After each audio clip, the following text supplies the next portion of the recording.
بسم اللہ الرحمن الرحیم۔ السلام علیکم۔ اماں کے مرنے کے بعد گھر کی ساری ذمہ داری مجھ پر آ گئی تھی، کیونکہ میں ان کی ایک ہی بیٹی تھی۔ 12 سال کی عمر میں مجھے اپنے گھر کا سارا کام کرنا پڑتا تھا۔ اپنے بوڑھے باپ کی خدمت کر کر کے میں تھک چکی تھی۔ میرا باپ ایک بوڑھا آدمی تھا، جبکہ میری ماں جوان اور خوبصورت تھی۔ بوڑھے شخص سے شادی کرنے کے بعد بھی اماں نے ابا کی دل جان سے خدمت کی تھی۔ انہوں نے کبھی بھی ابا کو یہ احساس نہ دلایا تھا کہ آپ بوڑھے ہیں اور میں جوان۔ میں 12 سال کی عمر تک اماں کو کبھی بھی اس بات کی شکایت کرتے نہ دیکھا تھا کہ میری شادی ایک بوڑھے شخص سے کیوں کرائی گئی ہے۔ مجھے تو معلوم نہ تھا کہ اماں کی شادی کس مجبوری کے تحت اس بوڑھے شخص سے کروا دی گئی، کیونکہ اس وقت میں بہت ہی چھوٹی تھی جب میری ماں اس دنیا سے چل بسی، اور پھر ابا کی ساری ذمہ داری مجھ پر آ گئی، کیونکہ اماں کے ہوتے ہوئے میں نے کبھی بھی گھر کا کوئی کام نہ کیا تھا، تو مجھے اندازہ بالکل بھی نہیں تھا کہ گھر کا کام کس طرح کیا جاتا ہے، کھانا کس طرح بنایا جاتا ہے۔ مجھ سے جس طرح ہو پاتا میں کر لیتی تھی، پر ابا کو میرا بنایا ہوا کھانا بالکل بھی پسند نہیں آتا تھا۔ کھانا کھاتے وقت وہ اکثر مجھے ڈانٹا کرتے تھے کہ کس طرح کھانا بنایا ہے تم نے۔ کبھی روٹی جلی ہوئی ہوتی تو کبھی سالن میں نمک یا مرچ کم یا زیادہ ہو جاتا۔ مجھے بالکل بھی اندازہ نہیں ہوتا تھا کہ کس چیز میں کون سی چیز کتنی ڈالنی چاہیے، اس لیے ہر روز ہی ابا سے ڈانٹ سنتے پڑتی تھی۔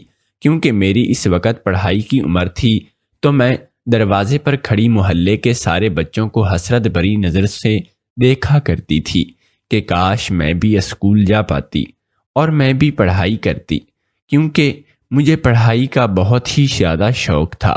یہ اتنی چھوٹی سی عمر میں مجھ پر اتنی زیادہ ذمہ داریاں آ گئی تھیں کہ مجھے اسکول جانے کا وقت بالکل بھی نہ مل پاتا تھا۔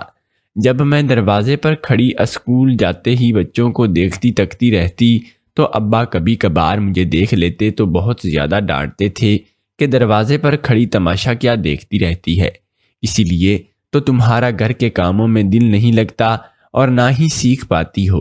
ابا کو جب میرا کوئی کام بھی پسند نہ آیا تو ابا نے ایک بار پھر سے شادی کرنے کا فیصلہ کیا۔ ابا کافی بوڑھے تھے، ان کو بہت ہی زیادہ خدمت کی ضرورت تھی جو مجھ سے نہیں ہو پاتی تھی۔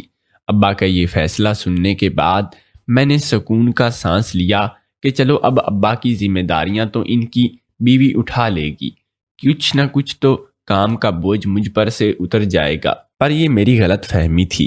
ابا نے ایک طلاق شدہ عورت سے شادی کر لی، جس کے پہلے ہی 2 بیٹے تھے جو اپنے ساتھ لے آئی تھی۔ وہ عورت کافی چالاک اور تیز طبیعت رکھنے والی تھی۔ میں نے یہی سوچا تھا کہ اس عورت کے آنے کے بعد وہ گھر کا خود ہی سنبھال لے گی، پر میری یہ سوچ غلط تھی۔ اس نے گھر کا کوئی بھی کام کرنے سے انکار کر دیا تھا اور سارے کام مجھ پر ہی کرواتی تھی۔ ابا کے ساتھ ساتھ اب 3 اور لوگوں کو ذمہ داری مجھ پر آ گئی تھی۔ سارا دن میں کام کرتی تھی، ان لوگوں کے کپڑے دھوتی تھی، استری کرتی تھی، صفائی، کھانا بنانا وغیرہ سارے کاموں سے رات کو جب فارغ ہو جاتی تو میری سوتیلی ماں مجھ سے اپنے پیر دبواتی تھی۔ اگر میں کبھی کبھار ان کو یہ بول دیتی کہ میں تھک گئی ہوں تو مجھے کافی نیند آ رہی ہے تو ڈانٹنے لگتی۔ ان سبھی لوگوں کی خدمت کر کے 4 سال گزر گئے اور میں 16 سال کی ہو گئی۔ ان 4 سالوں میں میری سوتیلی ماں نے ایک دن بھی مجھ سے پیار سے بات نہ کی تھی، اور نہ ہی ابا نے مجھے شفقت بھری نظروں سے دیکھا تھا، کیونکہ وہ اپنی ہی جوان بیوی کو پا کر بہت ہی زیادہ خوش تھے، اور ان کو اپنی بیوی کے علاوہ اور کچھ بھی نہ دکھائی دیتا تھا۔ وہ اپنی بیوی کا دل خوش کرنے کے لیے کبھی کبھار ان کے دونوں بٹوں کو گھمانے پھرانے کے لیے لے جاتے اور انہیں کے لیے چیزیں خرید کر آتے تھے، کیونکہ وہ کسی بھی صورت اپنی بیوی کو ناراض نہیں کرنا چاہتے تھے۔ وہ زیادہ سے زیادہ کوشش کرتے تھے کہ ان کی بیوی کا دل خوش رہے۔ میری سوتیلی ماں کے دونوں بیٹے مجھ پر اس طرح حکم چلاتے تھے جیسے میں ان کے آگے کوئی نوکرانی ہوں۔ اپنے ہی گھر میں دوسروں کی مجھ پر حکم چلاتے ہوئے دیکھ کر میرا دل جلتا رہتا تھا، اور کافی دکھ بھی محسوس ہوتا تھا کہ ابا یہ سب کچھ کیسے بیٹھے اپنی آنکھوں سے دیکھتے رہتے تھے، اور ان کو میرا احساس تک نہ ہوتا تھا۔ میں بھی ان کی اولاد ہوں، ان کو کبھی تو میری طرف سے بولنا چاہیے یا پھر اپنی بیوی سے یہ کہنا چاہیے تھا نا کہ اپنے بیٹوں سے کہہ دو کہ وہ میری بیٹی پر اس طرح حکم نہ چلایا کریں۔ یہ میری بیٹی ہے، اس گھر کی کوئی نوکرانی نہیں ہے جو ان کے آگے اس طرح غلامی دیتی رہے۔ کیونکہ میری ماں کے بیٹے پانی کا گلاس تک خود نہ پیتے تھے، وہ بھی مجھ سے مانگا کرتے تھے۔ اگر کبھی ان کے کام میں ذرا سی بھی دیر ہو جاتی تو میری ماں اس وقت میرے ابا سے شکایت لگا کر ابا سے ڈانٹ پڑواتی تھی، اور ابا کی ڈانٹ سے مجھے بہت ہی زیادہ ڈر لگتا تھا۔ 12 سال کی عمر میں نے باورچی سنبھال لیا، اور 16 سال کی عمر تک میں نے ہر چیز اب بنانا سیکھ لی تھی۔ بہت ہی اچھے کھانے بنانے آتے تھے۔ قدرتی طور پر میرے ہاتھ کا ذائقہ بھی بہت ہی لذیذ تھا۔ اگر کوئی چیز سادہ طریقے سے بھی بنا لیتی تو پھر بھی مزیدار قسم کی بنتی تھی۔ ایک دن میری اماں کے ایک دور کی سہیلی ان سے ملنے آئی، جس کے لیے اماں نے مجھے خاص طور پر اچھا کھانا تیار کرنے کا آرڈر کیا تھا۔ میں نے اماں کے کہنے پر وہ ہر چیز بنائی تھی جو اماں نے مجھے بولی تھی۔ اماں کی سہیلی جب ہمارے گھر آئی تو میں نے ان کے سامنے کھانا جا کے پیش کیا۔ انہوں نے میرے ہاتھ کا بنا ہوا کھانا کھا کر کھانے کی بہت ہی زیادہ تعریفیں کی تھی، اور میری اماں سے پوچھنے لگی کہ جس لڑکی نے یہ کھانا بنایا ہے یہ لڑکی کون ہے؟ تو اماں نے ان کو کہا کہ یہ میرے شوہر کی پہلی بیٹی شمائلہ ہے۔ پھر تو اس عورت نے بڑے ہی غور فکر سے میری طرف دیکھا اور پھر مجھ سے حال چال پوچھنے لگی۔ میں نے بھی ان سے ان کی طبیعت کے متعلق پوچھا تو انہوں نے میرے سر پر ہاتھ پھیرتے ہوئے میری اماں کو کہا کہ بڑی ہی پیاری بچی ہے، کیونکہ میں نے قدرتی طور پر بہت ہی اچھا رنگ روپ پایا ہوا تھا، اس لیے میں اسی عورت کو دیکھتے ہی پسند آ گئی۔ اس عورت نے اماں سے اپنے بیٹے کے لیے میرا رشتہ مانگ لیا۔ اس عورت نے اماں سے کہا کہ مجھے بھی ایسی ہی لڑکی تلاش کرنی تھی جو خوبصورت بھی ہو اور گھرداری بھی اچھی طریقے سے جانتی ہو۔ اس لڑکی کی تو اماں اپنی ماں بھی نہیں ہے اور نہ ہی کوئی بہن ہے، تو میں یہی چاہتی ہوں کہ مجھے ایسی کوئی لڑکی مل جائے جس کا میکے سے شادی کے بعد کوئی تعلق نہ رہے۔ مجھے اس بات پر یقین تھا کہ میری عمر بہت چھوٹی ہے اور اسی لیے اماں اس عورت کو فی الحال میرا رشتہ دینے سے انکار کر دیں گی، کیونکہ وہ عورت اپنے بیٹے کی جلد از جلد شادی کرانا چاہتی تھی۔ یہ بات بھی اس عورت کے منہ سے کہتے ہوئے میں نے ہی سنی تھی، اور پھر میری عمر 16 سال تھی، اور اس کے لیے یقیناً اماں اس عورت کو میرا رشتہ دینے سے انکار کر دیں گی۔ آسمان تو میرے سر پر تب ٹوٹ پڑا جب اماں نے اس عورت سے بولا کہ بدلے میں 2 لاکھ روپے مانگے اور 1 ہفتے کے اندر اندر میری شادی کرنے کے لیے بولا۔ وہ عورت تو خوشی سے 2 لاکھ دینے پر راضی ہو گئی تھی۔ اماں سے کہنے لگی کہ اب یہ رشتہ پکا ہی سمجھو، اب شادی والے دن آؤں گی اور تمہارے 2 لاکھ روپے لے جانا۔ اور یہ عورت خوشخبری اپنے گھر والوں کو سنانے کے لیے جلدی سے اپنے گھر چلی گئی۔ اس عورت کے جاتے ہی میں نے اماں کو صاف صاف انکار کر دیا تھا کہ میں کبھی بھی یہ شادی نہیں کر سکتی۔ آپ ہوتی کون ہے میری زندگی کا فیصلہ کرنے والی؟ تو اماں نے مجھے تھپڑ مارتے ہوئے کہا کہ کتنی بے شرم لڑکی ہو، کس طرح شادی سے انکار کر رہی ہو؟ اگر یہاں شادی نہیں کرنی تو ضرور تمہارا کسی کے ساتھ چکر ہوگا، اسی لیے تم منع کر رہی ہو۔ اور بتاؤ کون ہے وہ جس سے تم شادی کرنا چاہتی ہو؟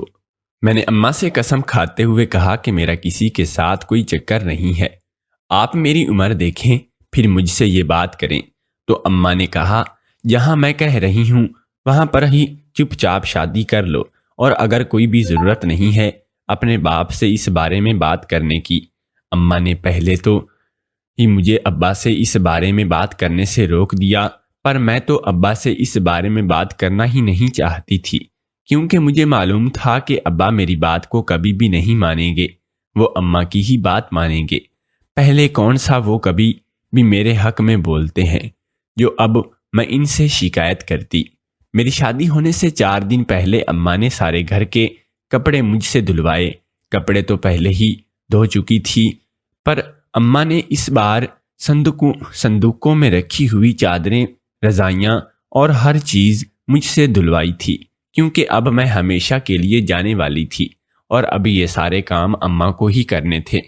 جیسے ہی میری شادی کا دن قریب آتا جا رہا تھا، بہت زیادہ ڈری رہی کیونکہ مجھے شادی کے بارے میں کچھ بھی معلوم نہیں تھا، تو اپنے گھر سے کبھی باہر تک نہیں گئی تھی۔ مجھے باہر کی دنیا کے ماحول کا کچھ بھی پتہ معلوم نہیں تھا۔ میں نے کبھی اپنے رشتہ دار نہ دیکھے تھے، تو پرائے لوگوں میں زندگی گزارنا تو میرے لیے مشکل ہوگا ہی۔ یہ سوچ سوچ کر میں بہت زیادہ ڈری تھی کہ آخر وہ شادی والا دن بھی آ گیا جب اماں میرے پاس لال کلر کا جوڑا لے کر آئی اور مجھے تیار کرنے لگی۔ تیار کرنے کے بعد اماں بھی مجھے باہر حال میں لے گئی۔ یہاں پر پہلے سے ہی کچھ لوگ موجود تھے۔ میری شادی میں صرف چند ہی لوگ آئے تھے، اور جو کہ شاید ان کے قریبی رشتہ دار تھے۔ پہلے ہی سادگی کے ساتھ میرا نکاح ہو گیا اور میں رخصت ہو کر اپنے سسرال چلی گئی۔ میری ساس نے مجھے ایک کمرے میں جا کر بٹھایا جہاں پر بہت ہی خوبصورت پھولوں کی سیج سجی ہوئی تھی۔ میں نے زندگی میں پہلی بار اتنا خوبصورت کمرہ دیکھا تھا، کیونکہ ہم تو بہت ہی غریب لوگ تھے۔ ہمارے پاس تو پرانا سا کچا گھر تھا۔ اس کے کمرے میں ایک بہت ہی خوبصورت بڑا بیڈ پڑا ہوا تھا جس پر بہت ہی خوبصورت پھولوں کی سیج سجی ہوئی تھی، جسے دیکھ کر میں بہت زیادہ خوش ہو رہی تھی۔ اس کمرے میں ایک بڑے سے ڈریسنگ ٹیبل کے سامنے کھڑکی پر کھڑے ہو کر میں شیشے میں خود کو دیکھتے چلی جا رہی تھی۔ میں نے زندگی میں آج پہلی بار اتنا میک اپ کیا تھا جس میں میں خود کو بہت ہی حسین لگ رہی تھی۔ پیاری تو میں پہلے بھی بہت زیادہ تھی۔ اچھا رنگ روپ تھا، قد کاٹ بھی اچھا تھا، لمبے بال تھے۔ میک اپ میں تو اور بھی چار چاند لگا دیے تھے۔ آئینے میں خود کو دیکھنے کے بعد میں اس صوفے پر جا کر بیٹھی جو بہت ہی نرم تھا۔ مجھے وہاں پر بیٹھنے میں بہت ہی مزہ آ رہا تھا۔ میں نے زندگی میں پہلی بار اتنا بڑا اور نرم صوفہ دیکھا تھا۔ اس کمرے کی ہر چیز بہت ہی مہنگی اور خوبصورت لگ رہی تھی۔ مجھے یہ سب کچھ دیکھنے سے اندازہ ہو رہا تھا کہ جہاں پر میں شادی کر کے آئی ہوں یہ لوگ کافی امیر لگ رہے تھے۔ میں دل ہی دل میں یہ سوچ رہی تھی کہ شاید اللہ پاک نے میری قسمت میں اب دکھ لکھنے بند کر دیے ہیں اور اب خوشیاں ہی خوشیاں آنے والی ہیں۔ میں اپنی آنے والی زندگی کے بارے میں سوچ کر بہت زیادہ خوش ہو رہی تھی جب دروازہ کھلنے کی آواز آئی اور ایک خوبصورت اور نوجوان سے لڑکے نے اندر آتے ہی کنڈی لگا دی، جو کہ میرا شوہر تھا۔ وہ آ کر میرے پاس بیڈ پر بیٹھ گیا اور اس نے السلام علیکم کہا۔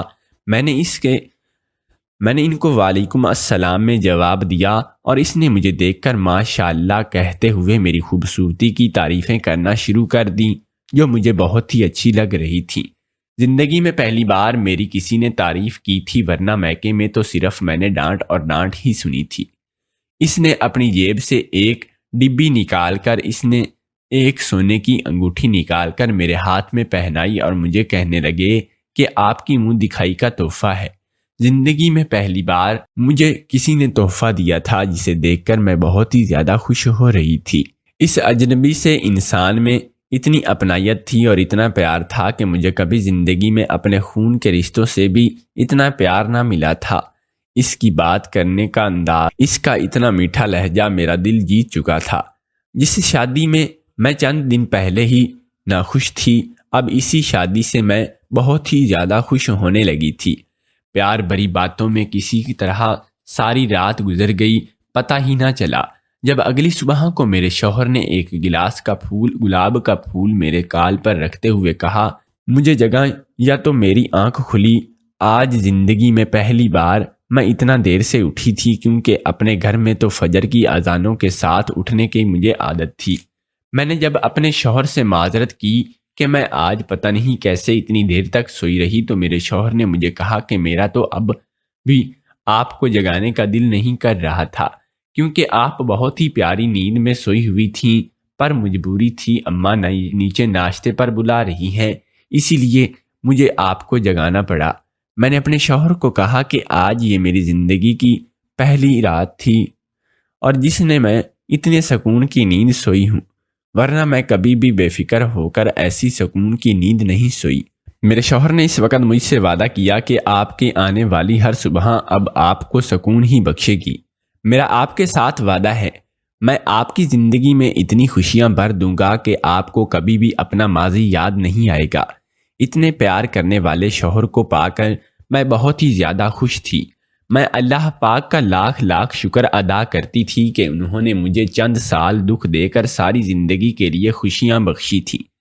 جلدی جلدی میں تیار ہو کر اور میرا شوہر ساتھ ہی باہر ہال میں چلے گئے، جہاں پر سب لوگ ہمارا ناشتے کی میز پر انتظار کر رہے تھے۔ میں نے وہاں پہنچ کر سبھی کو السلام علیکم کہا۔ سب نے وعلیکم السلام میں جواب دیا۔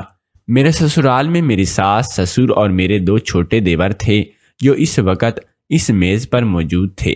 میری ساس نے اپنے پرس سے پیسے نکال کر اسی وقت ہم میاں بیوی کا صدقہ اتارا اور نوکرانی کے ہاتھ میں تھما دیے۔ میں یہ دیکھ کر کافی حیران ہو رہی تھی کہ انسان کی زندگی میں اتنا بڑا بدلاؤ اتنی جلدی کیسے آ سکتا ہے کہ جن پیسوں کے لیے میں ترستی رہتی تھی، مجھے اپنی ضرورت کے لیے اماں میں 50 روپے تک نہ دیتی تھی، آج ہزاروں کے نوٹ مجھ پر ہی وارے جا رہے تھے۔ یہ ضرور میری کسی نیکی کا صلہ ہے جو مجھے اس رشتے کے روپ میں ملا ہے۔ ہم سب گھر والوں نے مل کر جب ناشتہ کیا تو میری ساس نے مجھے میٹھا بنانے کے لیے بولا۔ انہوں نے کہا کہ ہمارے خاندان کی یہ رسم ہے کہ ہم نئی آنے والی بہو کے ہاتھ سے میٹھا بنواتے ہیں۔ میں نے سبھی لوگوں کے لیے کھیر بنائی۔ کھانے میں تو کیونکہ میں ہر چیز ہی بہت اچھے سے بنا لیتی تھی، اور اس دن میں نے کھیر بناتے ہوئے خاص خیال رکھا کہ اچھے سے اچھی کھیر بنا لوں تاکہ سبھی لوگوں کو پسند آ جائے۔ میں نے دل سے محنت کی تو کھیر بھی ماشاءاللہ بہت ہی اچھی بن گئی تھی، جو سب کو بہت ہی زیادہ پسند آئی۔ کھیر کھانے کے بعد میرے سسر جی نے مجھے 22,000 روپے انعام دی طور پر دیے اور کہا کہ بہو آئندہ بھی میرے لیے اس طرح کی مزیدار سی کھیر بناتی رہنا۔ مجھے اس وقت بہت ہی زیادہ خوشی ہو رہی تھی کہ سب لوگوں کو میرے ہاتھ سے بنی ہوئی کھیر ہی کھانی ہے۔ میں نے اپنی شادی کے دوسرے دن ہی اپنے گھر کو خود سنبھالنے کا سوچ لیا اور ساس کے پاس چلی گئی۔ میں نے ساس ماں کو پوچھا کہ آج کھانے میں کیا بنے گا، تو میں ہی آج آپ کے لیے کھانا بناؤں گی، بس اب بھی مجھے بتا دیں۔ میری ساس مجھے کہنے لگی کہ بیٹا اتنی جلدی بھی کیا ہے، اب تو ساری زندگی تمہیں ہی اس گھر میں کو سنبھالنا ہے نا۔ میری تو ہڈیوں میں اب اتنی جان نہیں ہے کہ گھر کا کام کر سکوں یا گھر کو سنبھال سکوں۔ تمہارا گھر ہے، تم ہی سب کو سنبھالنا ہے، پر تمہاری نئی شادی ہوئی ہے، ابھی تو شادی کو صرف دوسرا ہی دن ہوا ہے اور تمہارے ہاتھوں کی مہندی بھی ابھی تک نہیں اتری ہے۔ ابھی سے تو تم سے کام نہیں کرواؤں گی۔ تمہاری شادی کے پہلے دن ہیں، خود کو سجاؤ سنوارو، اپنے شوہر کے لیے خود کو تیار رکھو، اس کا دل خوش رکھو، خوب انجوائے کرو، اور اللہ پاک تم دونوں کی جوڑی سلامت رکھے، تم دونوں کو اسی طرح ہمیشہ خوش رکھے۔ آگے چل کے تم ہی کو اس گھر کو سنبھالنا ہے۔ مجھے تو اپنی قسمت پر یقین ہی نہیں آ رہا تھا کہ میری قسمت بھی اتنی اچھی ہو سکتی ہے، میں بھی اتنی خوش قسمت ہو سکتی ہوں کہ مجھے اتنی اچھی ساس ملی ہے۔ میری ساس نے میرے شوہر کو مجھے ہنی مون پر لے جانے کے لیے کہا تو میرا شوہر مجھ سے پوچھنے لگا کہ بیگم کہاں چلنا ہے، حکم کرو، جہاں تم بولو گی ہم وہیں پر تمہیں لے جاؤں گا۔ اور میں تو کبھی اپنے محلے سے باہر بھی نہیں گئی تھی، تو مجھے تو شہروں کے نام تک نہیں آتے تھے کہ پاکستان کے کون کون سے شہر ہیں۔ بیرون ملک کے نام تو میں نے ہمیشہ بیرون ملک کے نام سے ہی سنے ہوئے تھے، مجھے تو کسی جگہ کے بارے میں پتہ ہی نہیں تھا کہ میں اپنے شوہر کو اب کیا کہوں کہ مجھے کہاں جانا ہے۔ میں نے ان سے بس اتنا ہی بول دیا تھا کہ جہاں آپ کا دل کرے وہیں لے جائیں، تو انہوں نے مجھے دبئی لے جانے کا فیصلہ کیا۔ کچھ ہی دنوں کے بعد میرے شوہر نے دبئی کے 2 ٹکٹ لگا کر میرے ہاتھوں میں تھما دیے اور کہا کہ جلدی سے اب پیکنگ کرو، کل ہی کی فلائٹ سے ہم اپنی ضرورت کے کچھ سامان پیک کیے اور ہم دونوں دبئی کے لیے روانہ ہو گئے۔ میں نے زندگی میں پہلی بار اللہ کی بنی ہوئی اتنی خوبصورت دنیا دیکھی تھی۔ میرے شوہر نے مجھے بہت ہی اچھی جگہوں پر گھمانے کے لیے لے گیا تھا۔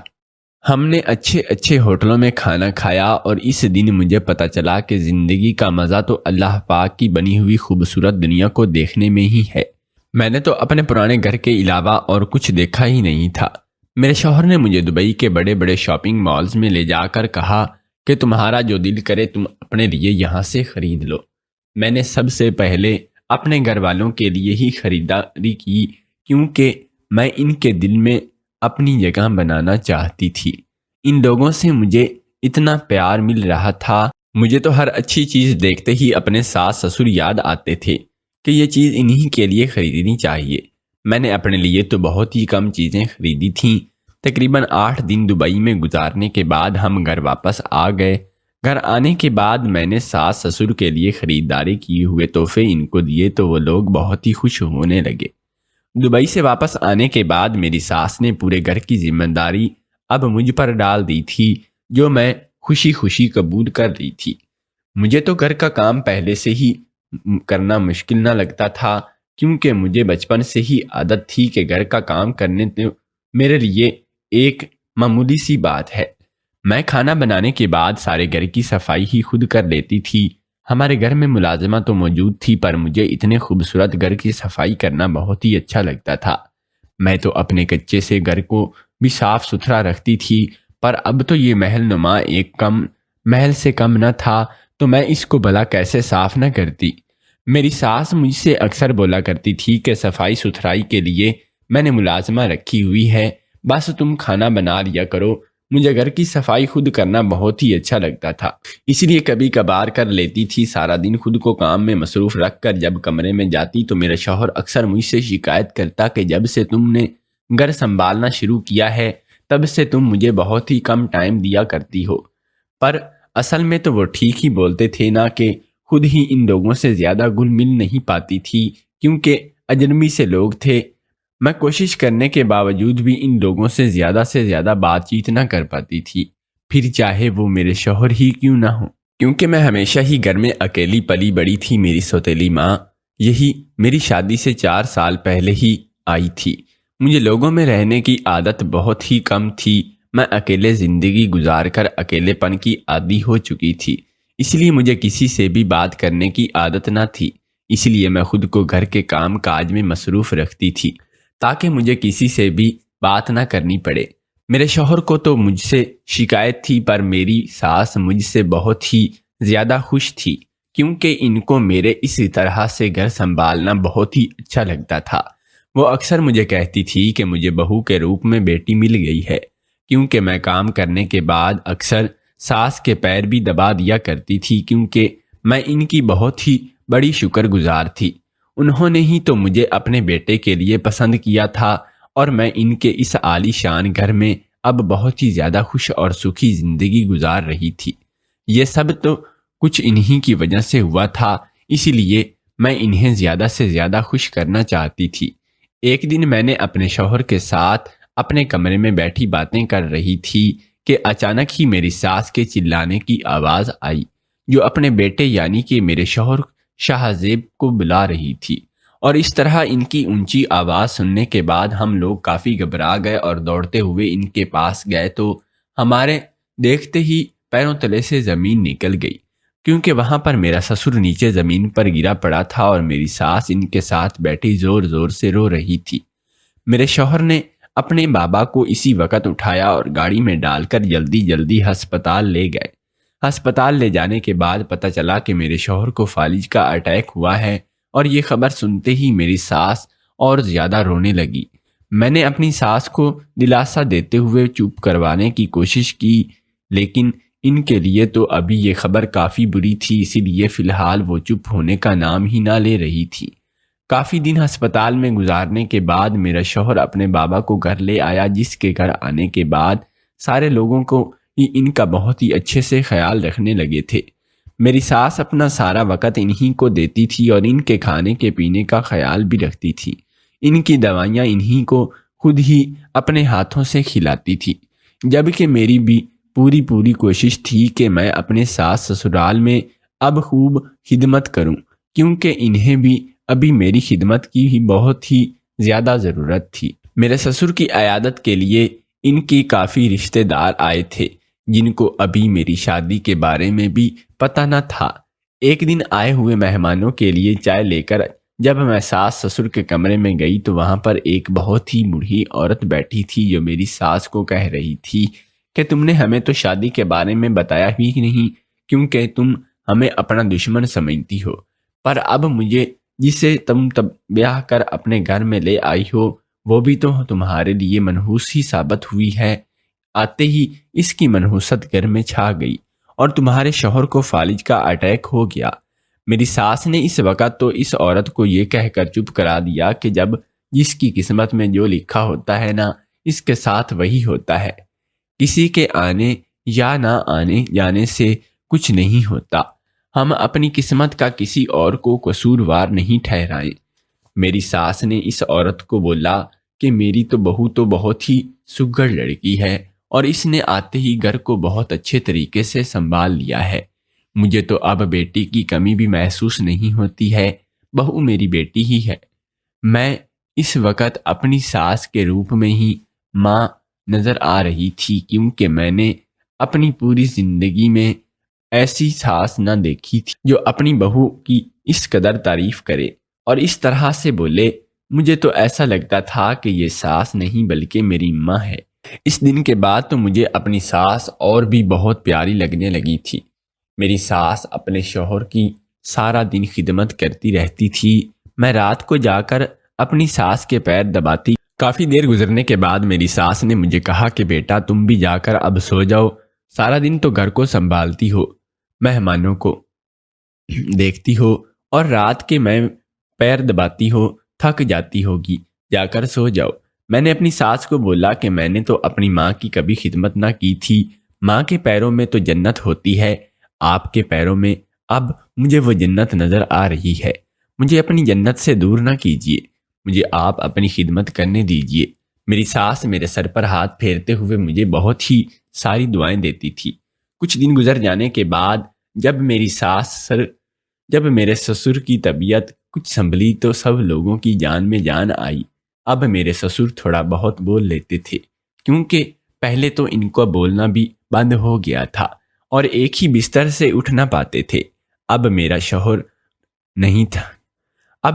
انہیں کبھی کبھار ویل چیئر پر بٹھا کر کمرے میں باہر لے آتا تھا، جس کی وجہ سے میرے سسر کی طبیعت میں بھی اور بہتری آتی جا رہی تھی اور وہ خوشی محسوس کرنے لگتے تھے۔ میرے سسر کی بیماری کے بعد سارے کاروبار کا ذمہ میرے شوہر پر آ گیا تھا، تو وہ بھی کافی مصروف رہنے لگے تھے۔ وہ اکثر مجھ سے یہ بولا کرتے تھے کہ بابا نے کبھی مجھ پر کوئی ذمہ داری نہ ڈالی تھی، وہ ہر چیز خود ہی سنبھالا کرتے تھے، انہوں نے ہمیں بہت ہی پیار اور لاڈ سے پالا تھا، ہمیں تو کسی چیز کے بارے میں پتہ بھی نہیں تھا، اس لیے مجھے بہت ہی فکر رہتی ہے کہ بابا کا اتنا بڑا کاروبار میں اکیلے کیسے سنبھالوں گا، کیونکہ میرے شوہر کی دونوں بھائی ابھی کافی چھوٹے تھے، وہ ابھی پڑھ رہے تھے۔ ایک دن صبح کو میرے شوہر دیر تک سوتے رہے تو مجھے کافی پریشانی ہونے لگی، کیونکہ میرے شوہر کی عادت تھی کہ وہ صبح کو جلدی ہی اٹھ جاتے تھے اور میں ناشتہ بنا کر فارغ ہو کر کمرے میں آئی تو میرے شوہر ابھی تک سو رہے تھے۔ میں ان کو اٹھانے کے لیے ان کے قریب گئی اور ان کو آواز دی تو انہوں نے مجھے جواب دیا کہ میں نے انہیں ہلا کر جب بلایا تو انہوں نے پھر بھی مجھے جواب نہ دیا۔ مجھے تو کافی پریشانی ہوئی، میں دوڑتی ہوئی اپنی ساس کے پاس چلی گئی کہ شاہ زیب کو پتہ نہیں کیا ہو گیا ہے، وہ نیند سے نہیں اٹھ رہے۔ میری ساس کے تو جیسے سر پر آسمان ہی ٹوٹ پڑا، وہ ننگے پیروں میرے ساتھ دوڑتی ہوئی کمرے میں آئی اور انہوں نے شاہ زیب کا کافی آوازیں دیں اور ان کے اوپر پانی کے چھینٹے مارے پر شاہ زیب کو ہوش نہیں آیا تھا۔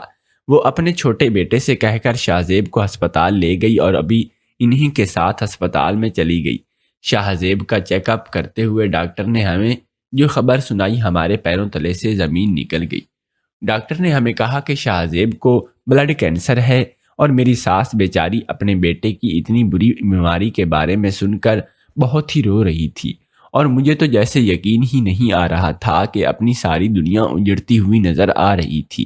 میری زندگی میں ابھی بھی خوشیوں نے قدم رکھا تھا تو اتنی جلدی ہی مجھے اتنی ساری خوشیاں چھینے جا رہی تھیں کہ مجھے بالکل یقین نہیں آ رہا تھا۔ میری آنکھوں سے صرف آنسو بہتے رہے اور جب میرے ساس میرے پاس آئی اور میرے پاس سے ہاتھ سے پکڑ کر اس کمرے میں سے مجھے باہر لے گئی جس کمرے میں شاہ زیب داخل تھا، میری ساس مجھے منحوس کہنے لگی کہ تمہاری منحوست واقعی میرے گھر کی خوشیاں کھا گئی، نگل جاؤ، نکل جاؤ ہماری زندگی سے، میرے بیٹے کی زندگی میں واپس آنے کے بارے میں سوچنا بھی مت۔ میں نے اپنی ساس کو منتیں کی اور ہماری زندگی میں واپس آنے کے بارے میں کبھی سوچنا بھی مت۔ میں نے اپنی ساس کو منتیں کرتے ہوئے بولا کہ اس میں میرا قصور نہیں ہے۔ میری ساس میری ایک بھی بات سننے کے لیے تیار نہیں تھی۔ انہوں نے اپنے دونوں بیٹوں سے کہہ کر مجھے ہسپتال سے اسی وقت دھکے دے کر باہر نکال دیا، اور یہ تک نہ سوچا کہ شاہ زیب کی بیماری کا جتنا دکھ انہیں ہوا ہے اس سے کہیں زیادہ مجھے ہوا ہے۔ میں روتی ہوئی اپنے میکے چلی آئی تو میری سوتیلی ماں مجھے دیکھ کر ہی پریشان ہونے لگی اور کہنے لگی کہ کیوں آئی ہو؟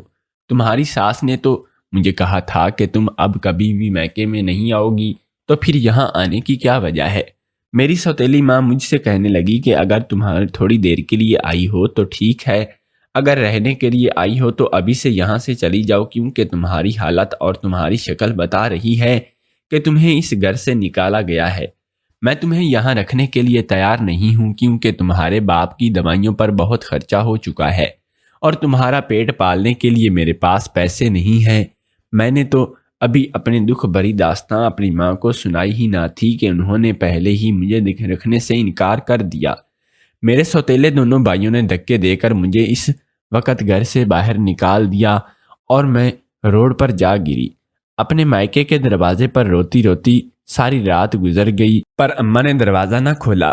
بھوکی پیاسی ساری رات گزار کر میں صبح کی اذان کے وقت اس دروازے سے اٹھی۔ میرے جسم میں بالکل بھی طاقت نہ بچی تھی کہ مجھ سے چلا جائے، کیونکہ ایک تو میرے شوہر کی بیماری کا صدمہ تھا اور دوسرا گھر سے نکال دینے کا دکھ۔ مجھے یقین تھا کہ میرا شوہر مجھے ضرور واپس بلائے گا، کیونکہ وہ مجھ سے بہت ہی زیادہ محبت کرتا تھا۔ میں پھر سے سسرال جانے لگی۔ چلتے چلتے راستے میں اچانک میرا سر چکرانے لگا اور میں بے ہوش ہو کر گر گئی۔ جب میری آنکھ کھلی تو میں ایک اسپتال میں موجود تھی اور ایک عورت میرے ساتھ کھڑی تھی کہ میں نے اس عورت سے سوال کیا کہ میں کہاں ہوں اور مجھے کیا ہوا ہے، تو اس عورت نے مسکراتے ہوئے مجھے جواب دیا کہ مبارک ہو، آپ ماں بننے والی ہیں۔ اب آپ ایک سڑک پر بے ہوش پڑی ہوئی تھیں تو مجھے ملی تھی، تو میں آپ کو ہسپتال لے آئی۔ یہاں مجھے پتہ چلا کہ آپ ماں بننے والی ہیں۔ اس عورت نے مجھے کہا کہ آپ کون ہو اور کہاں رہتی ہو، میں آپ کو آپ کے گھر تک چھوڑ کر آتی ہوں۔ تو یہ بات سنتے ہی میرے آنسو بہنے لگے۔ میں نے اس عورت کو کہا کہ میرا تو کوئی بھی گھر نہیں ہے، کسی گھر کا پتہ بتاؤں اب میں آپ کو؟ میرے شوہر کے گھر سے مجھے منحوس کہہ کر نکال دیا گیا ہے، اور میرے باپ کے گھر سے بھی مجھے یہ کہہ کر نکالا گیا ہے کہ میرا ابو مزید وہ اٹھا نہیں سکتے، کہ میرا بوجھ اب وہ مزید اٹھا نہیں سکتے، کیونکہ وہ عورت بہت ہی نیک اور رحم دل تھی، تو وہ مجھے اپنے ساتھ ہی اپنے گھر لے گئی، اور اس عورت کے گھر میں میرا بہت ہی اچھے سے خیال رکھا جاتا تھا، اسی وجہ سے میں پیٹ سے تھی۔ اس عورت کو جب میں نے اپنی ساری کہانی سنائی تو اسے بھی بہت افسوس ہونے لگا کہ میرے ساتھ بہت ہی غلط ہوا ہے۔ اس عورت نے اپنے بارے میں مجھے بتایا کہ اس کے شوہر کا ایک روڈ حادثے میں انتقال ہو گیا ہے، اور یہ خبر سنتے ہی مجھے بہت ہی دکھ ہوا تھا، کیونکہ وہ عورت نوجوان تھی، اور اس عورت نے مجھے کہا تھا کہ اس گھر میں اکیلی ہی رہتی ہوں، تم جب تک چاہو میرے ساتھ رہ سکتی ہو۔ پر میں اس عورت کا شکر ادا کرتے ہوئے کہا کہ نہیں، مجھے اپنے شوہر کے گھر میں جانا ہے۔ بھلے میری ساس نے اس وقت غصے میں مجھے گھر سے نکال دیا تھا، میں اپنی طرف سے پوری کوشش کروں گی کہ اپنا گھر بچانے کی۔ مجھے یقین ہے کہ میرا شوہر مجھے دیکھتے ہی وہ میری ساس کو مجھے گھر سے نکالنے سے روکے گا، کیونکہ میرے شوہر نے مجھ سے بہت ہی زیادہ محبت کرتا تھا، اور وہ عورت اپنے ساتھ اپنی گاڑی میں مجھے میرے سسرال لے گئی۔ میرے پیروں تلے سے زمین نکل گئی یہ دیکھ کر کہ جب ہم وہاں پہنچے اور یہ دیکھا کہ ان کے گھر کو تالا لگا ہوا ہے، اور وہاں محلے والوں سے ہمیں پتہ چلا کہ یہ لوگ شاہ زیب کا علاج کروانے کے لیے اب بیرون ملک چلے گئے ہیں اور کبھی بھی واپس نہیں آئیں گے۔ میں اپنی قسمت پر بہت ہی زیادہ رو رہی تھی، تو اس نیک عورت نے مجھے حوصلہ دیتے ہوئے کہا کہ شاید یہ رشتہ تمہاری قسمت میں آگے نہیں لکھا تھا، تم صبر کے علاوہ اب اور کچھ نہیں کر سکتی۔ اس عورت نے پورے 9 مہینے میرا بہت ہی اچھے سے خیال رکھا، جس کا میں کبھی بھی زندگی بھر احسان نہیں اتار سکتی۔ جب میرا بچہ پیدا ہوا تو مجھے بہت ہی زیادہ خوشی ہونے لگی کہ اب میرا بیٹا اس دنیا میں آ گیا ہے، اب مجھے کسی کے سہارے کی ضرورت نہیں ہے۔ میں نے اب یہ ارادہ کر لیا تھا کہ زندگی میں اب کبھی بھی مجھے نہ شوہر کے گھر جاؤں گی اور نہ ہی باپ کے گھر۔ میں اپنے بیٹے کو پڑھا لکھا کر ایک اچھا مقام حاصل کروں گی، اور میں جس عورت کے گھر میں رہتی تھی اس کا نام شائستہ تھا، وہ میرا بہت ہی اچھے سے خیال رکھتی تھی۔ وہ میرے بیٹے کو بالکل اپنے بیٹے کی طرح سمجھتی تھی۔ اس نے مجھے بولا تھا کہ جب میرے شوہر زندہ تھے تو انہیں چھوٹے بچے بہت ہی پسند تھے، اور وہ اکثر مجھے بولا کرتے تھے کہ اللہ پاک ہمیں بہت ہی جلد اولاد سے نوازے گا، پر یہ خوشی دیکھنے کے لیے ہی وہ اس دنیا سے رخصت ہو گئے۔ مجھے بہت ہی افسوس ہوتا ہے کہ کاش وہ اتنا وقت تو اس دنیا میں رہتے کہ میں انہیں ایک بچہ دینے کی خوشی دے پاتی، کیونکہ وہ عورت بہت ہی خوبصورت اور نوجوان تھی۔ تو میں نے پھر سے شادی کرنے کی صلاح دی تو انس نے میرا بیٹا گود میں اٹھاتے ہوئے کہا کہ اب یہی میرا سہارا ہے اور میں اب کبھی بھی شادی نہیں کروں گی۔ ہم دونوں مل کر اس بچے کو پالیں گے اور ہم دونوں ہی اس کی مائیں ہیں۔ شائستہ کے احسان ہم پر دن بدن بڑھتے جا رہے تھے اور زندگی کے 10 سال گزر گئے تھے۔ شائستہ کیونکہ ایک پرائیویٹ اسکول میں ٹیچنگ کرتی تھی اور اس نے ایان کو اپنے ہی اسکول میں داخلہ دلوایا تھا، اور وہ ایک بہت ہی مہنگا اسکول تھا۔ میں تو کبھی اس اسکول کی فیس ادا نہ کر پاتی اگر شائستہ نہ ہوتی۔ شائستہ اب میرے بیٹے کی ٹیچر بن گئی تھی۔ ایک دن مصلے پر بیٹھی میں دعا مانگ رہی تھی تو شائستہ میرے پاس آ کر نیچے زمین پر بیٹھ گئی اور مجھے کہنے لگی کہ دعا میں کیا مانگ رہی ہو؟ میں نے کہا کہ تمہاری خوشیاں، تو وہ مجھے کہنے لگی کہ تمہاری دعائیں قبول ہو گئی ہیں۔ میں نے مسکرا کر اس کی طرف دیکھا۔ اس نے پوچھا کہ کیا مطلب ہے؟ تو کہنے لگی کہ مجھے ایک بہت ہی اچھا لڑکا مل گیا ہے جو مجھ سے شادی کرنا چاہتا ہے، اور اس نے آج ہی مجھ پہ پرپوز کیا ہے، اور مجھے یقین ہے کہ یہ سب تمہاری ہی دعاؤں کا اثر ہے۔ شائستہ نے مجھے بتایا کہ جس لڑکے نے اسے شادی کا پرپوزل دیا ہے وہ بہت ہی امیر لڑکا ہے، اور امیر ہونے کے ساتھ ساتھ بہت ہی شریف بھی ہے۔ پر شائستہ نے مجھے یہ بھی بتایا کہ وہ لڑکا پہلے سے شادی شدہ تھا اور اس کی بیوی اب اس کے ساتھ نہیں رہتی۔ میں نے شائستہ سے کہا کہ یہ کوئی مسئلہ نہیں ہے، تم بھی تو پہلے شادی شدہ تھی، اور اس بات سے اگر اس کو اعتراض نہیں ہے تو تمہیں بھی اس سے شادی شدہ ہونے کا اعتراض نہیں ہونا چاہیے۔